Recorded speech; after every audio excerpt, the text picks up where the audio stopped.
This is one of the wealthiest societies in the history of humanity. If we cannot afford our most valued institution on which the well-being of every individual and an entire society depends on, we might as well give up. Now, we've seen what the NHS has gone through, the longest squeeze in its funding as a proportion of the economy since it was founded back in 1948, where as costs surge, as the population grows, as we have an ever-growing ageing population with growing multi-morbidity, where there'll be 1 million more people in the next few years who have more than 2 chronic illnesses, where we've seen the billions of pounds of cuts to social care, and you know the consequences, the bedrock, as our Secretary of State has described you, although I wish the policies would match the words, where the share of the budget, the share of the NHS going to GPs has fallen, where the number of GPs is falling right now,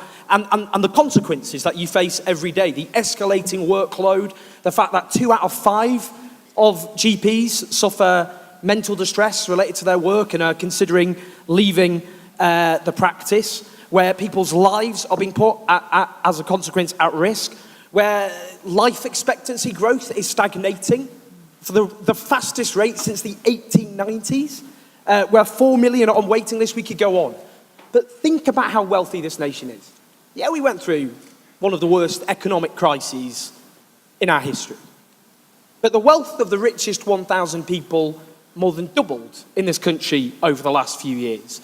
Those at the top who are doing very well at the moment aren't often being taxed in the way they should. And we can ask people at the top. They won't be out on the streets. They won't be staring at the ceilings, worrying about paying energy bills like many of your patients do. If we ask them to pay a bit more money so that we can provide an NHS which should be the envy of the entire world, that can provide for an ageing population, that I think is something which is not a sacrifice, but something that can ensure our NHS is stronger than ever. But it's a matter of political will, and it does not exist in this government, which I'm afraid speaks highly of the NHS, that words aren't what matter, it's deeds, and the deeds are they running this NHS down into the ground.